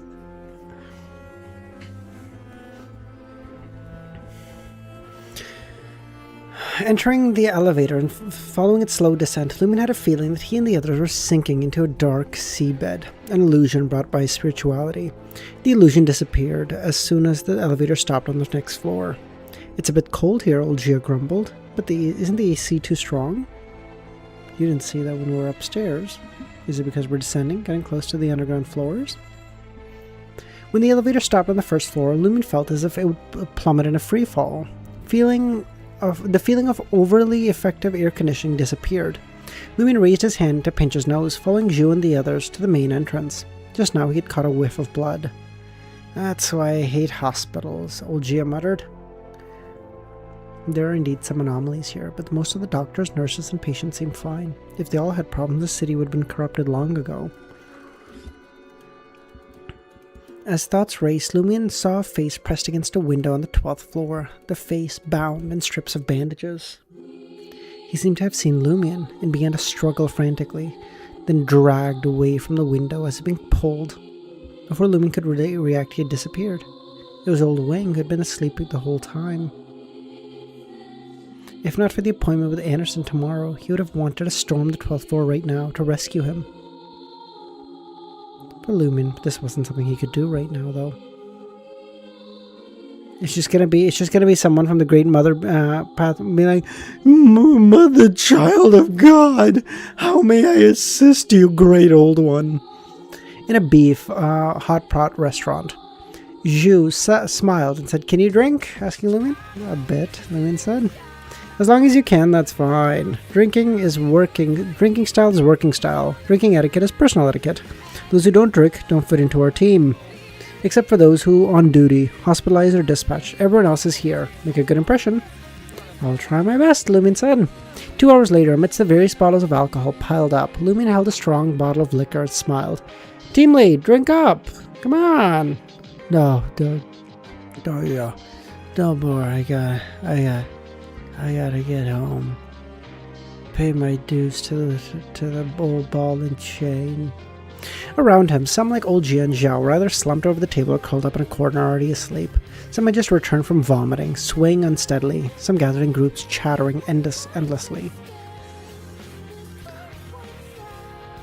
Seeing the situation, Lumen did not insist. After all, Zhu still had the most important task of paying the bill. He couldn't possibly cover for him, right? Lumen then called over the colleague who had collapsed at the beginning and had just now recovered, arranging for them to send different drunks home nearby, but there was no one going in the same direction. After finishing this, Lumen pulled up a chair and sat down, taking a few sips of the liquor as if it was beverage. The few colleagues that were somewhat sober twitching. Is this guy the reincarnation of a wine vat? Glancing at the still bustling main hall, Lumen idly took out his phone and began replying to messages. As he scrolled, he noticed the content being pushed to him now included a lot of alcohol, which does this include as a form of monitoring, Lumen thought? When the last drink was taken away, he stood up and left the restaurant, searching for the location of the Jinhong district. Lumen decided to walk, as it was just 2 kilometers away. Trying to outdrink the country boy who drank a rubbing alcohol at 14? Hell yeah, brother. It was past 8, and now the sky had darkened. The scorching breeze had taken on a hint of coolness, the street lamps on both sides bright. There were many pedestrians passing by. Lumen savored the statement, being immersed in the crowd, yet detached. He walked past the shops, playing old songs, crowds, dancing. Cheers, cheers, coming from all sides. Returning to the rental apartment, Lumin saw Ludwig on the kitchen, standing on the small folding table, busy preparing food. Anthony sat by the dining table. His task was to continue observing Joe and those close to him, watching for any anomalies. After they came into contact with Lumin, Franco, or Jenna, seeing Lumin return, Anthony looked up. He insists on cooking himself. He has prepared his own breakfast and snacks, and more enjoyable than studying textbooks. He's become more human, Lumin said. There's an urgent matter we need to discuss to complement each other's strengths, Franca said. Her interactions with Joe today was the kind that only left a certain impression, but this already had experimental results, and it wouldn't cause her to be kicked out. What's the matter? Lumin said. I'm having a private dinner with Joe tomorrow, thanks to Lou. This doesn't affect your plans, right? A little, but not much. Taking big steps to try things out, then working backwards to eliminate possibilities one by one also works, Lumin said. Then let's discuss how to give Joe hints. This should show some progress compared to before, but not a lot, or we can't rule out options and would have to risk a second attempt. Lumin agreed and provided several approaches from a conspirer's POV. Anthony was responsible for empathizing with Joe's possible psychological activities and instinctive reactions. After 20 or 30 minutes, Franca finally had two feasible plans. Brainstorming works, she said. Jenna recounted her experiences selling the painting at the store, not omitting a single detail. After listening, Franca took out a characteristic obtained from the Panatia and showed it to her, and before stuffing it back, can we sell this thing? We can't use it for now anyway, why not get some money right now? You can try, but she probably won't accept it, Lumin said, as he took out another item, the corpse wax candle. We discussed before that demonesses may have symbolic meanings and special uses in this city. Now I want to say that hunters do too. I'm a hunter, and the first person killed was the Oracle, who was also a hunter, and Anderson, who is clearly abnormal, is also a hunter. Given this, items related to demons and hunters may be useful later. We don't know which ones. She probably will not accept it, instead letting us keep them. We can try. If she doesn't, it would provide some initial validation for my theory, I suppose. And the four of them then took out many items they weren't using, planning to have Jenna take them to the dream store later. Looking at these, Jenna pondered. She's a true deity. Isn't it disrespectful to bring her such a hodgepodge of items? Yeah, it feels like we're treating her like a junk collector. In the end, they decided to only bring 3 high-value items. Wait until they find out Klein used a fucking Cipher as his junk pile. After discussing everything, Franca stood up. I'm a bit excited and nervous, thinking about substantially hinting at Mr. Fool's dream manifestation tomorrow. What time is your appointment? 7 o'clock. Lucian said those tech folk rarely leave work on time, so we need to allow extra time. 7. Don't be too nervous. You might not even manage to meet up successfully. I've seen posts on those apps where people set a time and place, but their significant others end up working overtime and have to cancel. Possible, I suppose, Franca said. The next morning, Jenna once again arrived at the store. She once again took a ride-hailing car, but nothing unusual happened this time.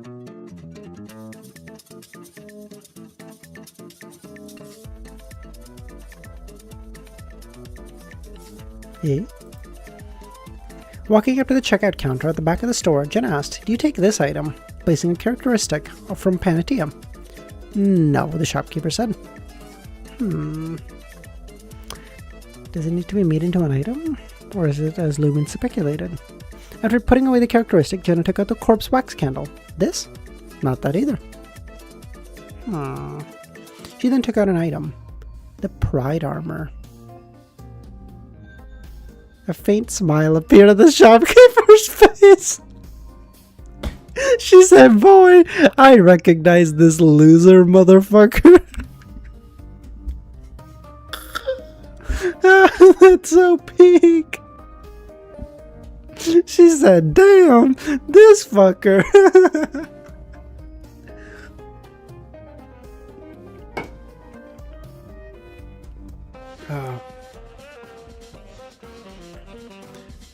Like a crab, it moved sideways, clinking towards the entrance of the store. But the armor moved slower and slower, gradually turning upright.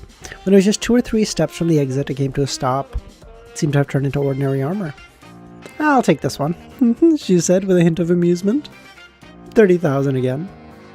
So items can be sold. But why did the pride armor react so strongly? It's not even attracting the people confronting the people behind it now. Yeah, he's going, bro, I'll fight anyone who's behind me, but not this bitch. Not this bitch. Oh, that's really funny, dude. That's so jokes.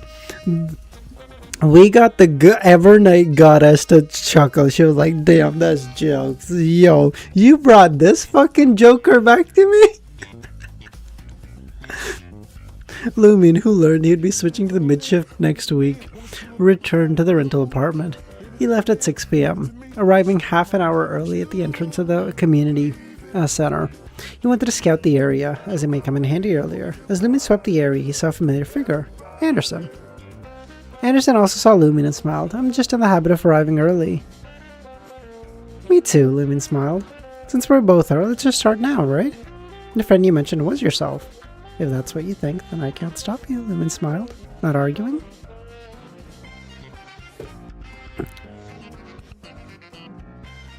Beep beep, skeet skeet, get out of my fucking way. Sifang Street was located near a famous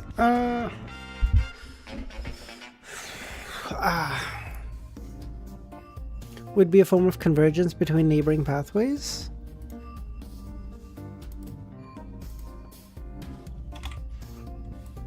Alright, you know what, let's just call it... Alright, okay. Let's just call it at 53, actually. Let's call it at 53. Listen, I'm calling it at 53 because I thought I wasn't going to be able to stream tomorrow, so I was going to try to make it to 60. I just realized midway through I should be able to stream tomorrow night, so we should be fine. Sifang Street was located near a famous scenic spot, part of the old town. The community center was quite old, with no building exceeding 6 floors or having elevators installed. Lumin followed behind Anderson. As they climbed the stairs, he couldn't help but raise his hand to pinch his nose, a mix of odors that was quite strong. The whole building's being renovated, Anderson smiled.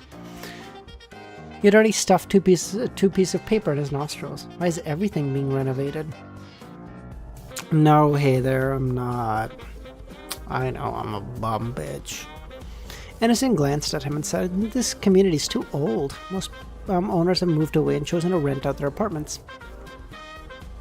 Some have rented all the apartments in the building, planning to open a boutique hostel. Anderson smiled. Colorful, right? That person is you. Lumin was prepared to say, but didn't. Isn't there an art studio in this building? Why can you say all the rooms have been rented? Is it possible that the person who opened the art studio is the one who rented the other rooms? Anderson smiled. The hostel he wants to open is adjacent to a scenic spot, hidden in a gated community with a painting as its theme. I see. Due to the strong renovation smells permeating the air, the two didn't slow down as they conversed, quickly reaching the 6th floor. The doors on both units were open, and the wall facing the stairwell, it was a brightly colored mural. Mute Art Studio. That name is special, Lumin commented. Painting is done with our hands, not our mouths. Mute represents the expectation of the studio for its students. Focus, quietness. Good explanation, Lumin smiled. Not my forced interpretation, it's what the owner said. My sister once taught me dialects, believing that even the worst words can have a positive idea. Do you think so? If you think it right, then it's right, Anderson nodded. He led Lumin towards the door on the left. Lumin didn't rush. There was a piece of darkness with only a hint of golden red dawn in the distance, a storm with deep blue waves surging, pilgrims with numerous blurred figures walking across the wasteland, and a grotesque monster emerging from the seabed behind pirates trying to save their ship. Pirates reminding Lumin of the latest volume of The Great Adventure, vines growing from the figures' heads, becoming watermelons. Milky white liquid spraying everywhere. Recreating Gehrman's experience? Anderson walked to the easel in the middle of the living room, turned around. Lumin followed him and asked, where's the owner? You're the owner? Lumin smiled. Why aren't you speaking? Has your throat gone hoarse? Have you become mute? Anderson, wearing a black tee, began using sign language. I wonder if there's an app for sign translation. Anderson picked up a paintbrush and took a piece of white paper and started writing. It's best not to speak here. Treat yourself as a mute. You just spoke, Lumen said. Lumen felt a chill in the back of his neck. He didn't turn around, seemingly feeling nothing. Anderson wrote again. Do you know this person? After writing, he turned the easel around, depicting a woman with a slender face. It was Lumen himself. His female form. I don't know her, Lumen smiled. As his voice echoed, something cold and wet pressed against him from behind. Lumen reached to grab it, but his palm erupted with flames. The flames compressed and he saw what attacked him. A giant leech from the monster painting, pinkish, nearly transparent. Big enough to bite off an adult's head. Looking at the densely packed, ghastly white teeth with blood-colored roots, Lumen slapped the fireball in his hand. Boom! The fireball exploded, enveloping the sea monster. The shockwave, carrying flames, quickly swept outwards, threatening to ignite every painting, easel, and every person here. At this moment, the storm oil painting, the azure seawater, surged out. Lumen's figure disappeared where he stood, reappearing behind Anderson. Lumen clenched his fist and thrust it into a smacking sound, striking Anderson's back. This punch, accompanied by a thunderous explosion, tore through Anderson's flesh and hit the painting of Lumen's female form in the easel. Anderson's body erupted, thinning and transforming into a portrait, painted with a huge hole. This portrait, along with the oil painting of Lumen, was ignited by the flames, turning into ash. As Anderson reverted to a painting, both azure seawater had poured into the room and the sea monsters eagerly trying to emerge had vanished. Lumen scanned the room and found the leech was indeed missing from the monster painting. The place became quiet. Nothing except Lumen himself. Lumen went through both rooms that made up the studio, finding nothing. He left the place, going down the stairs to the tenants, looking around. They had heard the sound of the battle earlier and couldn't find its source, or any damage to the buildings, only attributing it to high-speed fighter jets passing overhead. Lumen passed through the group and saw a figure. Anderson. Upon seeing Lumen, Anderson said, "You're already here! Haven't you entered?" "I'm in the habit of arriving early." "Me too," Lumen smiled. As Lumen walked up, he asked, "Did you injure yourself earlier?" "Very much," Lumen smiled. "I'd like to do it again." Anderson nodded. He was about to speak when he suddenly looked around. "Maybe next time. Let's keep in touch." He didn't mention visiting the art studio or asking Lumen's friend if he was interested in taking classes, and Lumen didn't bring it up either. "I'll be going then." "See ya," Anderson waved back. A gray sedan pulled up and stopped in front of Lumen. "Let's go to Workers' Road." Anthony nodded and merged into traffic.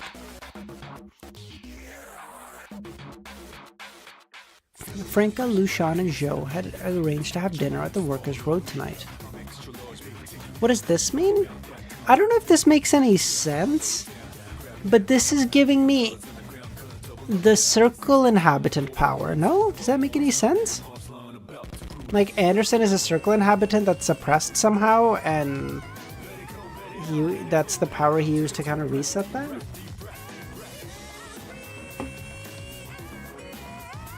But no, that can't be.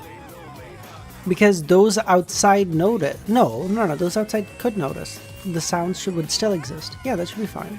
Yeah, a circle inhabitant could work, right? On the Workers' Road, inside the hot pot kitchen, Franca and Lucian had arrived earlier, choosing a window side table, ordering chicken and taro.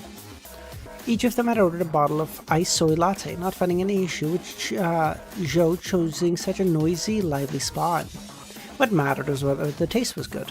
At nearly 6:50, Joe walked in. "Over here," Lucian said. Joe weaved over through the other tables and came over. Some of the extra work just came up just before clocking out. We agreed on 7. Lucian said, "This is my neighbor and colleague, Lu Fu. We've met before. Let's order first." Joe glanced at Franca and smiled. Franca looked around, feeling a bit uneasy at the darkening sky. Oh, fuck's sakes. Fine. Fine, one more. God damn it.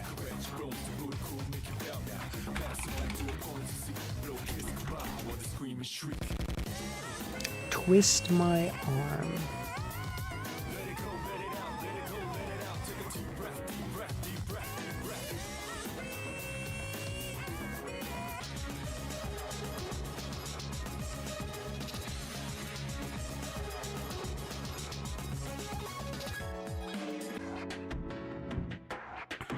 I don't know, you used them, bitch. Since Franca and Lucian had already ordered the chicken and taro and requested them to be cooked immediately, the three of them began enjoying the food almost immediately. Franca asked the waiter to fill her dipping sauce bowl with medium spicy soup base. She then added some minced garlic and some other fucking food that I'm not going to pretend to read.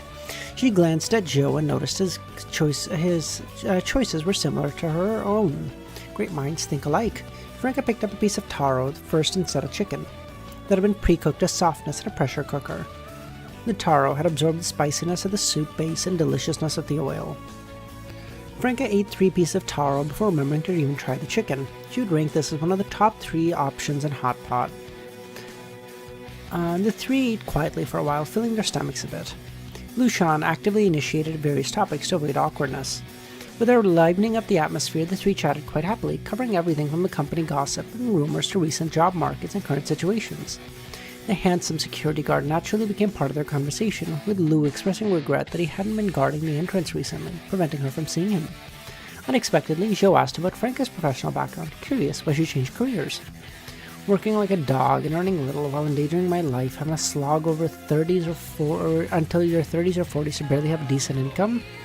I couldn't do that, so I changed careers. How often do you get to be in your 20s, right?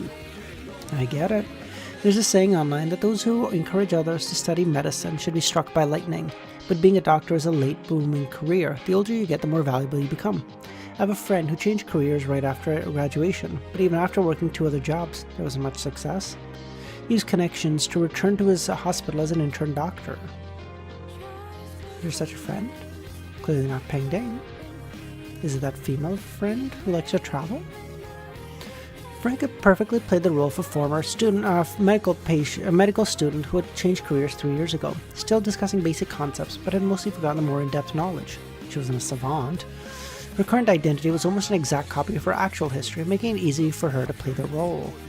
As Joe nodded, Lou glanced at Franca and said, "Have you tried that new drink? The one with the great design and unique name?" "Have you too?" Franca said. "I recently heard an urban legend about a mysterious vending machine that appears in random places. It sells gacha boxes of that drink. Some of the drinks in these have special effects, giving you some abilities. The ones in supermarkets and such are just normal drinks, you know." Joe looked at Franca, smiling. "I've also seen such things online." Lucian bit her lip. "Actually, I saw that vending machine." Joe looked at her. "I bought a box, and the box inside was a shaman, but nothing happened. Honestly, when I went to look for that machine again, it was gone." Lucian's voice became deep for the last sentence, making even the bubbles churning in this hot pot seem to freeze for a moment. "Didn't you drink one too? I later saw a vending machine in the company lobby. I got a bunch and gave you one." "It's not like I drank it," Joe said. "Someone had given me a pack of dried mushrooms earlier, saying that they were great for infusing drinks and tea. I thought I'd try it, so I poured the drink into my cup and added the mushrooms. And I got busy, and when I returned, the cup was empty. I thought no one in the office would be so disgusting to drink from someone else's cup, wondering if the cleaning lady saw the mushrooms and thought it was gross, and just disposed of it. But now, it is a bit strange. Since you're both being so honest, I'll tell you. I have also encountered that vending machine." "What did you get?" Franca looked at Joe and pushed up her glasses and said, "Assassin." Joe looked at her, waiting for her to continue. "I'm a fan of Assassin's Creed. My WeChat name's even Hidden Blade." As she spoke, she took out her phone and showed her WeChat name, and it said, "I was very satisfied with the name. I thought becoming an assassin, being able to perform a leap of faith, would be so cool." She described all the changes and abilities brought about by the potion, wanting Joe to believe that she had either drunk the potion or was very knowledgeable about it. Joe tactically took a sip of his soy milk. After putting down his chopsticks, he said, "That's my dream too." Franca took the opportunity to warn them, "Be careful. I saw in the rumors that there's a big problem with the follow-up drinks. It's like leveling up in a game. After a certain level, really bad things start to happen." "What bad things?" "I don't know. I only heard that after Assassin comes Instigator, and the problems start after that one." "Oh, alright. If we keep making things up, this will become an urban legend," Joe said. "Indeed," Franca smiled. The three chatted about other things until it was dark, feeling satisfied. After saying goodbyes, Joe walked to the other side of the street, the smile on his face settling. Didn't seem to be probing me, more like hinting. Is there a problem with the drink? It's also possible that because I deliberately chose a crowded space, they couldn't find an opportunity to use their abilities to influence me. I'll observe for a while. If I can confirm their intentions or goodwills, I'll find an opportunity to really talk. If avoiding doesn't solve the problem, then facing it might. Lost in thought, Joe turned into a small alley and walked the shadows. On the other side, Franca led Lucian to the nearest shopping mall. For the next hour, she wanted to stay in a place with more people and better lighting. Just after leaving the vicinity of the restaurant, walking about a dozen steps, Franca felt dizzy. The next second, she felt like a deep-sea fish pulled out of the ocean, trying to breathe but unable to inhale even a trace of air. Her head and body expanding like a fragile balloon. She grabbed at her own neck painfully, trying to pull her trachea out of her flesh.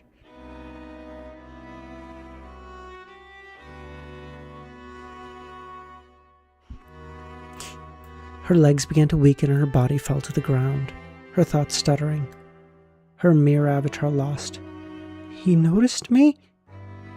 In the grey sedan parked opposite the road, Lumen quietly watched as Franca's face turned red. She grabbed at her neck.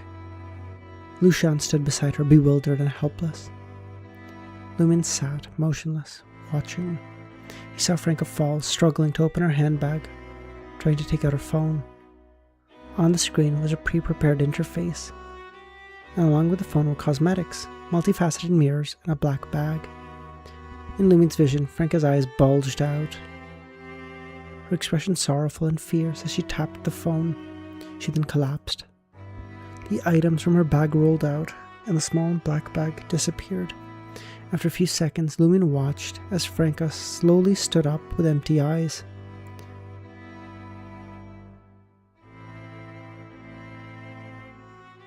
And said to himself and Anthony, contacting Joe at night and hinting at the existence of powers will result in quickly being kicked out of the dream. Makes sense, because he's stronger. Makes sense.